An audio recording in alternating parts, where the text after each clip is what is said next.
Today on the Bourbon Bytes podcast, Woodford Reserve announces their very first American Single Malt. Michter's is named the most admired whiskey in the world. Plus, we'll highlight some whiskeys and video games coming out this month. And stick around because I'm reviewing the Compass Box Transatlanticism release from 2024.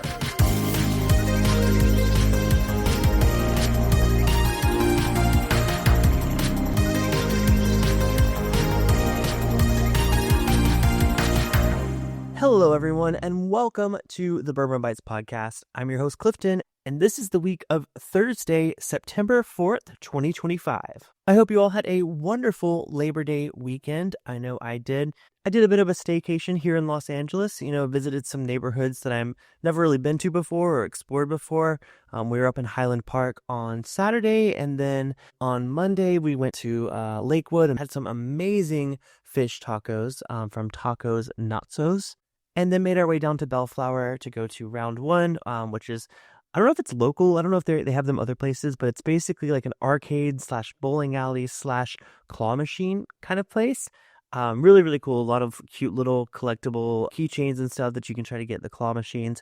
It's always nice to kind of be a tourist in your neighborhood, especially when you live in Los Angeles, because there's so much to see. There's so many different suburbs. There's, always a new adventure to find. And I recommend you guys do that too in your area, whether, you live in a big city or a small city. Maybe just, take the road less traveled. But thank you for tuning in today. This week we have a little bit of news and then a review of a sample that a listener sent in. So I'm very, very excited to get into both of those things. Let's get into our first piece of whiskey news to start out with. Woodford Reserve is releasing its first American single malt. Yes, you heard that right. Woodford Reserve is releasing a single malt. Now, this isn't to be confused with those special releases they had a couple years back where they had the rye whiskey, the wheat whiskey, the malt whiskey. This is a whole different product, and it's even older than you think. So this one is actually coming out at 12 years old. That's one of the oldest American single malts I've ever seen. So they've been sitting on this stuff for a while, which is really, really exciting because I see a lot of brands try to get into the American single malt game, but they release it really young, and it just really isn't shining like it should and expressing itself. Of course, there are some exceptions that are, very well aged. I mean, I just recently did some 10 cup 6-year American whiskey that had some American single malt blended in. Of course, the Stranahan's that I reviewed over on YouTube. So there are some older ones, of course, Westland out in Washington. But it's interesting to see that Woodford Reserve has been sitting on an American single malt for 12 years, and they thought now is the time to release it. So this one's going to be a mash made of 100% malted barley, triple distilled on a copper pot still, and then aged for 12 years in bourbon barrels. So they're not using new American oak. I know a lot of people that do American single malt do the same method they do with the bourbon. They put it in new charred American oak, but it sounds like they are using used bourbon barrels for this release. It's going to come out at 45.2% ABV, which is the same proof as standard Woodford Reserve. And it's going to be available exclusively at the Versailles Kentucky Distillery, Kentucky retailers, and online at shop.woodfordreserve.com. It's going to be priced at $100 for a 375 milliliter bottle. And since it is a Distillery Series release, it's only going to be available for a limited time. I am very interested in getting my hands on this. 12 years old American single malt from Woodford Reserve. Where did this come from? Who's been hiding this secret? I love it. I would love to try it. A well-aged American single malt, especially when they're using used bourbon barrels, makes me really curious to see how it would compare to a 12-year-old single malt Scotch, because like I said, a lot of American single malts we see are in new charred oak barrels, or they're doing some different things with the finishing. This is being made the same way that single malt's made in Scotland. And not saying that others aren't doing that too, but releasing a 12-year-old product is pretty incredible. So if anyone is in the area, let me know how this one is, because I would be curious to compare it against some of my favorite American single malts. There have been so many new ones I've tried recently, and I don't think hardly any of them hit that 12-year age statement. So well done, Woodford Reserve. I'm curious to see how that is. So if you see it, let me know. All right, moving right along, I am looking at an article from Fred Minnick. It says Michter's was named the most admired whiskey for the third straight year. Now, this is according to Drinks International.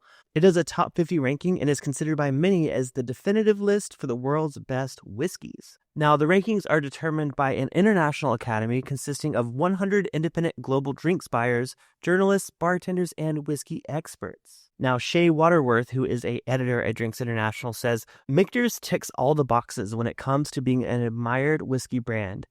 It honors traditional practice while pushing innovation. It has provenance without being old-fashioned, and its whiskey is exclusive but available in all the right places. And I think that's a huge statement to why everyone gets excited about Michters. I mean, I just a couple weeks ago reviewed the Bombergers and the Shanks releases, but not only that, they're constantly putting out new limited editions. I saw they just announced their new third batch of the toasted sour mash whiskey, one that I've praised many times on the channel. I just think it's a fantastic whiskey. So they're always doing the right thing. So I thought in honor of that, I'm going to pour myself a little bit of this Michter's limited release barrel strength rye whiskey. Just to, this isn't the review of the podcast, but I do want to have a little Michter's in my glass because I think that's a big achievement. Congratulations to those folks. Now, they go on to say that over the past 30 years, the whole Michter's family has built a powerful reputation with the global bar trade, while the quality of its whiskey is revered by the industry's top experts. I definitely encourage you guys to go check out this article on fredminnick.com. They interview a lot of great names in the industry, including Michter's executive vice president, Matt Magliocco. They also have a quote from the incredible Andrea Wilson, who is their master of maturation, as well as their master distiller, Dan McKee. So I'm not going to go through all the details. Like I said, check it out on fredminnick.com. It was posted on August 29th, if you're curious. Yeah, cheers to those folks. And I'm going to finish off this pour while I get into the rest of this news. All right, just one more piece of whiskey news because we got some upcoming video game releases to talk about. This one's coming to us from Catoctin Creek. I've had those folks on the channel a long time ago. It's been several years now. But according to Coming Whiskey on Instagram, which is an amazing account, make sure to go follow him. They have a new release coming out called DracoMalt. Now, if you look at it, there's this giant dragon on the front of the bottle. It is an American malt whiskey. It is a collaboration with Dragon Hops Brewing. Both Catoctin Creek and Dragon Hops Brewing are based in Virginia. These whiskeys are aged in the Blue Ridge Mountains, and I just think I love seeing this kind of collaboration between whiskey makers and beer makers. I mean, I just did a stream on YouTube with Copperworks Distilling out of Seattle. They are brewers at heart, so they're taking some of the most beloved malts they're used for making beer and turning it into an exceptional American single malt whiskey. So I love to see more of it, and this one caught my eye just because the beautiful dragon label. I don't know, it's a little bit appealing to the nerdiness of this podcast. I just love the label. I love anything with dragons. DracoMalt, I think I'm pronouncing it right. It could be DracoMalt, like Dracula or Draco. I think more like Draco Malfoy. I don't know why, but it's DracoMalt. So keep an eye out for that. I would love to have those folks on the channel again. So maybe I should reach out to them about this. It seems very, very exciting. Congrats on this new release. All right, I know we flew through those news stories because honestly, there really wasn't a lot of big whiskey news this week, at least that I came across. I already talked about all the LEs that have been announced so far. Of course, I'm sure as soon as I say that, there's going to be a breaking news article tomorrow, and I'm going to already have recorded the podcast. So you'll have to bear with me, okay? I record these usually on Monday nights, so sometimes if something breaks on Tuesday mornings, I might miss it. If that does happen, you can always check out the Bourbon Bytes Gaming and Whiskey Lounge Discord server. We have a whiskey news channel there where people share the latest and breaking whiskey news. If you're not yet on our Discord, definitely check it out. It's a great community. I always say of whiskey-loving friends. It's a relatively small community. People on Patreon and the Byte Club get access to some exclusive rooms like our after-party hangouts that happen every Thursday night after live streams, our tasting hangouts that happen at the $50 tier where I send you a sample box every month, and our Tipsy Gaming Hangout, where we sometimes just get really drunk and play Peak, or we play Cards Against Humanity, whatever we're feeling. It's just an awesome community of friends. Check it out, bourbonbytes.com. There's a link to it on the website there. You can also go to the website to find all of the merch for the channel, support the channel for as little as $2 a month, and keep up with all the latest podcasts and YouTube videos out there. That's kind of my hub on the internet. So check it out. Make sure to follow it. You can become a free member and get all the updates. Not every update that I release to my members, but there are some updates that I release for every free member as well. So check it out, bourbonbytes.com. All right, now that I'm done with my plug, let's talk about some video games that are coming out this month, since we are in a new month towards the end of the year. This is when a lot of video games are announced, same with LE's whiskeys, and we have a lot to talk about. Now, I think the most anticipated video game release of this month is the recently announced Hollow Knight Silksong. People have been dying for a sequel to the Hollow Knight game. The original game came out back in 2017 as an indie game, and people have been begging and anticipating a sequel. So they came out at Gamescom and announced that the new Hollow Knight Silksong is going to be released on the 4th of September. Yes, today. And I'm very, very excited to see how this game does. Now, I don't think I've played Hollow Knight since back probably when it first came out in 2017. I know it is a beloved game, and I can't wait to replay it. I definitely want to replay it before I start the new one. But what a surprise announcement. I think everyone was shocked by how quickly this game was announced. And not only is it coming out this week, it's only going to be $20. They are keeping the original pricing structure from Hollow Knight. They're not going to build on the hype, and they know that everyone's excited for this game. They're going to release it for $20. That is crazy to me in 2025 that a major video game release, yes, it is an indie game, but it is a much anticipated indie game, and it's going to be released at $20 when it comes out this week. So if you've not yet bought it, check it out. It's absolutely one of my favorite styles of game, a 2D platformer, definitely just nostalgic about all those games of the past, but it brings some modern features that I'm very, very excited for. So you can definitely check out all the details on this new release. I don't want to spoil it if you are trying to stay in the dark about it, because I know a lot of people are. They want to be surprised with the game, but just know that's coming out this week. It's going to be available on all the operating system, from Linux to Mac to Nintendo Switch, Nintendo Switch 2, PlayStation 4, PlayStation 5, Windows, Xbox One, Xbox Series X. I think that covers all of them. But congratulations to that team. I'm so excited to see a new release. I mean, it's been 8 years coming, and I am so excited to see how it does. I haven't read any reviews or anything yet. I want to experience it first myself. So if you guys play it, let me know how you feel about it. I'm just so excited. Now, there are quite a few other games coming out this month, many of which I'm not super familiar with, but I'm going to run through a list in case any of these catch your eye or ear, I guess, since this is a podcast. Metal Eden comes out on September 2nd. Demon School comes out on September 3rd. A new DLC for the Indiana Jones and the Great Circle game is coming out September 4th called Order of the Giants. Chronos: The New Dawn is coming out on September 5th. NBA 2K26 is also coming out on September 5th. Borderlands 4 is making its debut September 12th. Dying Light: The Beast is coming out September 19th. The latest installment in the Silent Hill franchise, Silent Hill F, is coming out September 23rd. And Lego Party, which is meant to be a competitor for Mario Party, is coming out on September 30th. That's definitely one that I'm very interested in picking up. The Lego games have surprised me by just being excellent games. And it's nice to see kind of a competition for Mario Party, because I like Mario Party, don't get me wrong, but I kind of think it relies a lot on nostalgia. Whereas I think with Lego Party coming in and bringing something new to that type of gameplay is very, very exciting. So let me know which of those releases you're most excited for. If I missed one that you're excited for, let me know. I'd love to feature it on a future episode, dive a little deeper. Like I said, there's so many things coming out, it's hard for me to keep up with it. These are just some of the highlights I've been seeing across all of the gaming news websites and message boards. This is what everyone's excited about. So if I missed your favorite game, I'm sorry. Let me know. I'll love to feature it on a future episode. But that does it for the news portion of the podcast. Now I am very, very excited to get into today's Byte-Sized review.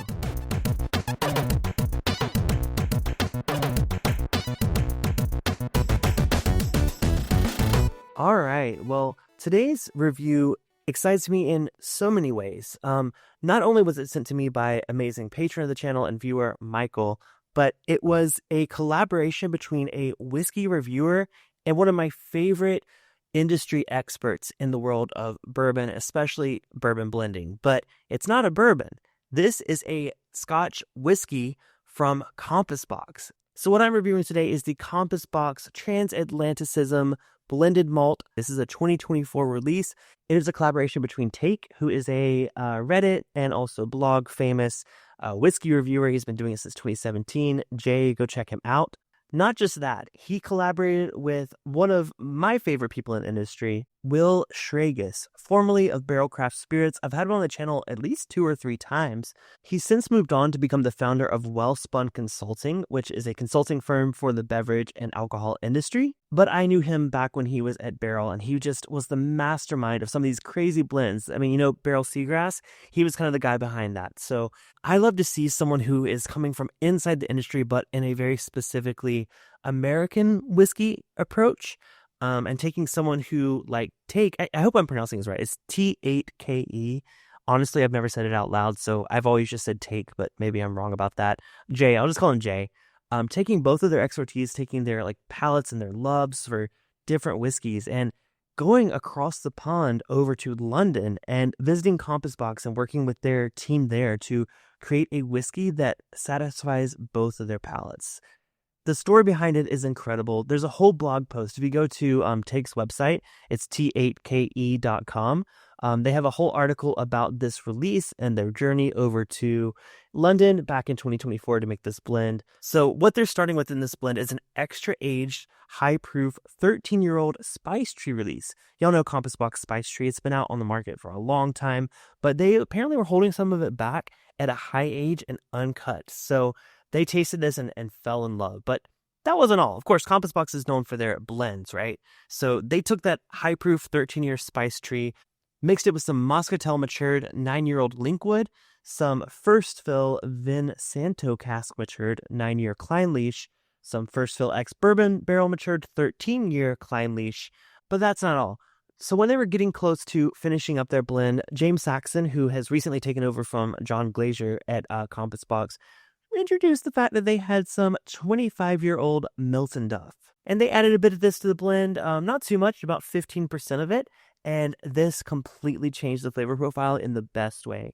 These guys were so excited about the blend. They, took a little bit with them, kind of thought on it while the rest of their trip went on, and then came back and just hands down decided this is what they want this whiskey to be released as. So it is a 51.1% ABV, non-chill filtered blended Scotch whiskey. They only had 1,032 bottles, and only 999 of these ended up in the US. So again, thank you, Michael, for the sample. I'm so glad and honored to have a chance to try this. Pricing is $199, and the name Transatlanticism kind of speaks to their journey.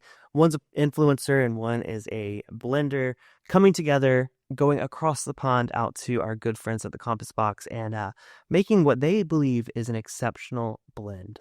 All right, enough talking about it. Let's go ahead and give this Compass Box Transatlanticism a nose. Oh, surprisingly bright. I was reading the ingredients and I kind of thought I was going to go a bit darker on the nose, but this is more lively, a little more fruity, like almost like a bit of a brighter like pear or something in that territory. Honestly, one of my favorite Compass Box releases is Orchard House, and it's just like a shelfer. It's one that's only, like $50, but it's one that I constantly rebuy because it has that note of like pears and, like apples. And this kind of on the nose weirdly reminds me of that. When I go in a little bit deeper on the nose, I do start to find some of those red fruits that I would associate with a sherry. Like I said, some of this is matured in Muscatel cask as well as Vin Santo casks. And doing a quick Google search, I see that Vin Santo wines are an Italian wine. They are full-bodied and they are a very sweet dessert wine. So definitely getting in some of those darker notes from that cask. Honestly, I'm getting a little bit of like an amaretto note, which I think, could be coming from those Vin Santo wines. Of course, amaretto being an almond liqueur, also Italian, believe it or not. But there's definitely some darker, richer notes. They're just a little bit buried under that bright pear note that I'm getting on the nose. It's pretty rare that I find a whiskey that's so layered on the nose. I'm always, looking for a layered palate, something that kind of evolves and takes you on a journey when you're drinking it. But nosing it, that rarely happens, but it's definitely happening with this glass. Really, really great nose, and I would expect nothing less from Take and Will Schragis. All right, let's go for a taste. Like I said, this is 51.1% ABV, so don't know if it's necessarily cask strength, but that's relatively high proof. I'm excited to see it. All right, cheers. Yum. Wow. There's some really mature whiskey in there. I think single malt whiskey and even Irish whiskey in a way expresses itself in such a unique way when it gets, beyond 15 or so years old. To me, it almost gives me a bit of a vegetal note that I don't get on any other whiskeys except older malt whiskeys. And that's what I noticed first. This is a very mature, very complex blend of Scotch whiskeys. But with that, there is a lot of character from those other casks beyond just a bourbon barrel cask. Again, I'm getting a lot of red fruit on the palate, more so than on the nose. The nose was definitely more in the lighter orchard fruit kind of category. On the palate, to me, it's richer, got a little bit more mouthfeel. That proof is absolutely fantastic. I have a couple single barrels that are higher proof, but a lot of Compass Box I have is in the 45% range. So bumping up to 51 is a welcomed addition here. I think that may have been influenced by our friends Take and Will Schragis. I know they are both fans of cask strength whiskey. Yeah, the red wine influence to me is the more dominant palate here. It's got a little bit of the almond note I was getting on the nose, but it's definitely more subdued. Same with those orchard notes. To me, this is like a red fruit. It kind of reminds me of a bit of a fig Newton, which is a note that I give to a lot of sherry cask scotches. It's like a sweet fig filling. It's not just necessarily like a fig. It's got like a bit of that like granulated sugar there as well. Bit of like a, I guess, marmalade. I don't know what you would call it. What would you call the filling inside of a fig Newton? I guess it's kind of like a paste. I don't know. I'm not a food expert. I'm just giving you what comes to my mind first when I taste this whiskey. It's giving a bready fig Newton. Definitely a lot of bread notes, a lot of like, I guess shortbread, I guess you could say. A little bit like a Twinkie, but if you fill the Twinkie with fig Newton filling, okay, I'll stop here. But you know what I'm saying? Like, it's not like that, smelling freshly baked bread, a little bit over toasted bread. I do love that note, but that's not what I'm getting here. It's definitely more of a sweet, bready, confectionery note. And I'll say finish is about the same. It's a bit of a medium finish. It's not super crazy, but it does linger with those fruity notes on the palate. Again, that fig note is just dominating here, and I do like it. Overall, a really delicious blend. I love the fact that I had a chance to try it. Let's talk a little bit bang for your buck, because it's a category I've been trying to introduce more in my reviews, especially over on Reddit. At $199, this is a very limited release. Like I said, less than 1,000 bottles were available in the US. It is a fun collaboration between two masterminds of whiskey. If I were to have bought a bottle at retail for the $199, I would have not been disappointed at all. This doesn't quite necessarily hit my favorite flavor profiles that I get from Compass Box. It kind of teases at them. It's funny because it like gives me a lot of what I love about Orchard House on the nose. But on the palate, it kind of reminds me of some of those Glasgow blend, single barrels that I've seen at other liquor stores. So it's kind of taking some elements that I love from all across the Compass Box lineup and mixing them together. I don't think it's bad by any means. I think it's a great experience. It definitely takes you on a journey, and that's what I love about a good blended whiskey. Really, really appreciate the work that went into here. It just isn't quite my favorite flavor profile. If I had to give this a ranking for myself, I would probably give it about a 6.5 out of 10, mainly just to recognize the craft behind this. There's some really old whiskeys here. This is a great price to get these. I haven't once felt like Compass Box overcharges. I know they have some more premium releases, but I think they charge a very fair price for the quality of the whiskey that goes into their products. So I don't think it's overpriced, but just for me personally, it's not quite my favorite flavor profile, even though I'm finding things that I love about the nose, the palate, and even the finish. So yeah, 6.5 for me, but I'm curious to hear what you guys think of this one if you had a chance to try it. But man, I am happy and lucky to try this release. So again, shout out to Michael on Discord, who is a Byte Club member. You're amazing. Thank you for sharing this with me. Such an interesting pour with an even better story. So I'm glad to share my review of it here today with you guys. All right. Well, I think that about does it for this week's podcast. Thank you all for listening. I know I kind of rushed through the news a little bit, but there wasn't too much to talk about this week. Hopefully next week we'll have some even better news. Again, if you guys want to leave me a question or comment for the channel and you want to have it answered on the stream, you can give me a call at 916-64-BYTES or 916-642-9837. You can also email me, contact@bourbonbytes.com, if you have suggestions, or maybe you are a brand rep and you want to send me samples for review. I'm always happy to do that as well. So definitely reach out at Bourbon Bytes on your favorite social media platform. Otherwise, thank you all so much for listening. This has been the Bourbon Bytes podcast, a bourbon podcast with a gaming twist. Cheers. I'll talk to you guys next episode.